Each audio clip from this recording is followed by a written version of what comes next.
আসসালামু আলাইকুম। আমরা অনেকেই এসইও শিখতে চাই। কিন্তু এসইওর কনসেপ্ট এখনো আমরা অনেকে ক্লিয়ার না। তো ইনশাআল্লাহ খুব শীঘ্রই আমরা এসইওর বেসিক কনসেপ্ট নিয়ে একটা ভিডিও নিয়ে আসবো। তো আজকের ভিডিওটার মেইন যে টপিক সেটা হচ্ছে যে এসইওর হিস্ট্রি আসলে এসইওর শুরুটা কিভাবে হয় বা আমরা এখন যে এসইও শিখছি বা আমরা যে এসইও করছি এটার পিছনে মূলত কারণটা কি? তো আমরা সবাই জানি এসইও মানে হচ্ছে সার্চ ইঞ্জিন অপটিমাইজেশন। তো অনেকে সার্চ ইঞ্জিন বিষয়টা বুঝতে পারে না। যেমন ধরুন আমরা যদি এখানে দেখি Google, Yahoo, Bing এগুলো হচ্ছে কিছু পপুলার সার্চ ইঞ্জিন। এগুলো ছাড়াও কিন্তু বর্তমান সময়ে আরো অনেক সার্চ ইঞ্জিন আছে। তো এর মধ্যে বর্তমানে সবথেকে পপুলার সার্চ ইঞ্জিন হচ্ছে Google। তো যখন এই সার্চ ইঞ্জিনগুলো শুরুর দিকে যাত্রা শুরু করে অর্থাৎ আমরা যদি হচ্ছে ২০০৫, ৬, ৭ সালের দিকের কথা যদি আমরা বলি বা তারও কিছুটা সময় আগের কথা। তো ওই টাইমে কিন্তু পৃথিবীতে এত বেশি ওয়েবসাইট ছিল না যেমনটা এখন আছে।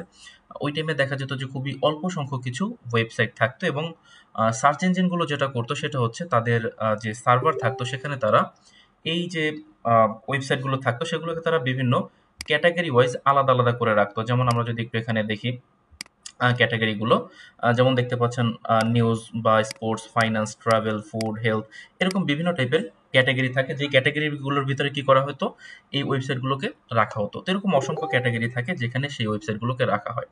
তো যখন কোনো ইউজার কোনো সার্চ ইঞ্জিন ফর এক্সাম্পল গুগলে এসে যখন সে কোনো একটা কিওয়ার্ড লিখে সার্চ করতো তখন গুগল তাদের সার্ভার থেকে এই ক্যাটেগরির মধ্যে থেকে যেই ওয়েবসাইটটা সব থেকে ভালোভাবে ওই টপিকটাকে তুলে ধরে সেই টপিকটাকে তারা র্যাঙ্কে নিয়ে আসতো। তো একটা সময় আহ, যারা আসলে ওয়েবসাইট ওনার বা বিজনেস ওনার যারা তারা এটা খেয়াল করলো যে মানুষ সার্চ ইঞ্জিন বা গুগলে অনেক বেশি সার্চ করতেছে বা অনেক বেশি খোঁজাখুঁজি করতেছে। ফর এক্সাম্পল কারো হচ্ছে কোনো একটা কিছু কিনতে হবে সে গুগলে গিয়ে সার্চ করতেছে বা কারো কোনো একটা সার্ভিস নিতে হবে সে গুগলে সার্চ করতেছে। তো এটার মাধ্যমে কি হচ্ছে যে সকল বিজনেসের ওয়েবসাইট ছিল তারা কিছু বেনিফিট পাচ্ছিল। কিরকম বেনিফিট? যেমন হচ্ছে তাদের একটা ফ্রিতে অর্গানিক ভাবে প্রমোশন হচ্ছিল। অর্থাৎ গুগলে সার্চ করার পর মানুষ তাদেরকে পাচ্ছিল, সো তাদের একটা মার্কেটিং বা একটা প্রমোশন হয়ে যাচ্ছিল। এছাড়াও ওইটার মাধ্যমে তারা আরো বেশি ক্লায়েন্ট পাওয়া শুরু করে।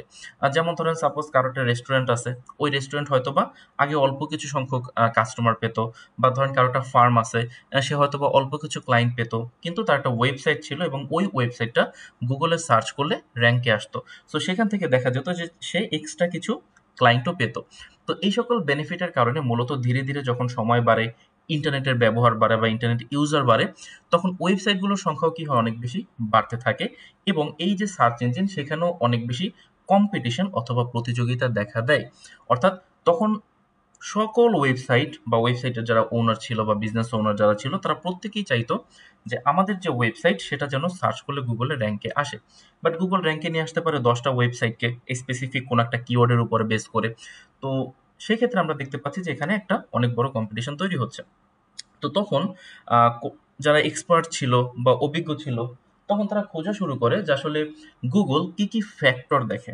অর্থাৎ একটা ওয়েবসাইটের মধ্যে সে কি ফ্যাক্টর দেখার পরে সেই ওয়েবসাইটটাকে মূলত কি করে সার্চ ইঞ্জিনের মাধ্যমে র্যাঙ্কে নিয়ে আসে। তো এই জিনিসটা হচ্ছে গুগলের মাধ্যমে মানুষ জানার চেষ্টা করে যারা ওই টিমে এক্সপার্ট থাকে।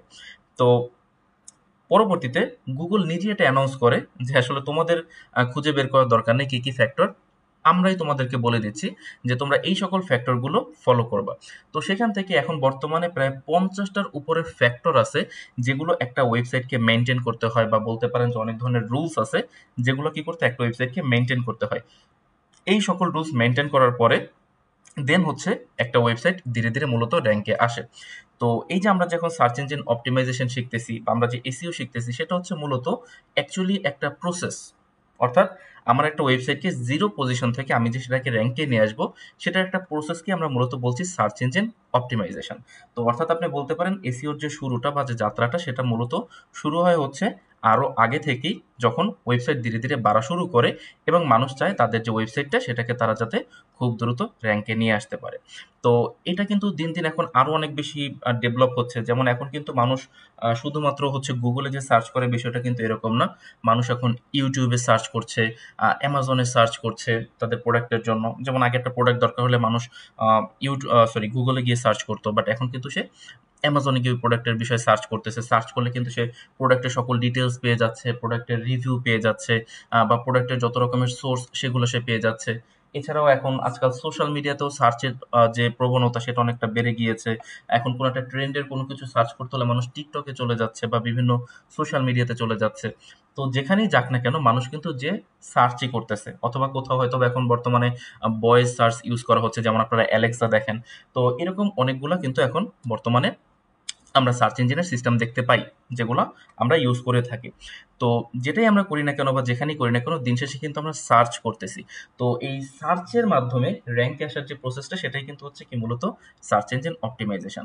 এবং এই বর্তমান সময়ে আপনি যদি এই সার্চ ইঞ্জিন অপটিমাইজেশনটা শিখতে পারেন, তাহলে এইটা কিন্তু আপনার জন্য একটা অনেক বড় স্কিল হয়ে দাঁড়াবে। তার কারণ একমাত্র এই একটা জিনিস আছে, যেটা আপনি যদি ভালোভাবে শিখতে পারেন, তাহলে আপনার ক্যারিয়ারটাকে আপনি অনেক লম্বা সময় পর্যন্ত টেনে নিতে পারবেন। তার কারণ এই যে সার্চ করার যে প্রবণতা বা মানুষের খোঁজার যে প্রবণতা, এটা কখনো শেষ হবে না এবং যত দিন যাবে এটা কিন্তু তত বাড়তে থাকবে। তো আশা করি ভিডিওতে আপনারা মূলত বুঝতে পেরেছেন যে কি কারণে আসলে সার্চ ইঞ্জিন অপটিমাইজেশন শুরু হয়। তো এরপরে হয়তো কোনো একটা ভিডিওতে আমরা আরেকটু ডিটেলস জানবো যে এসইও এক্সাক্ট আসলে কিভাবে কাজ করে, বা এটার প্রসেসটা কি কি ফলো করতে হয়, বা আমি যে ফ্যাক্টরগুলোর কথা বললাম, এই ফ্যাক্টরগুলো আসলে কি কি, এগুলো আমরা ধীরে ধীরে ইনশাল্লাহ জানার চেষ্টা করব। ভালো থাকবেন সবাই। আসসালামু আলাইকুম।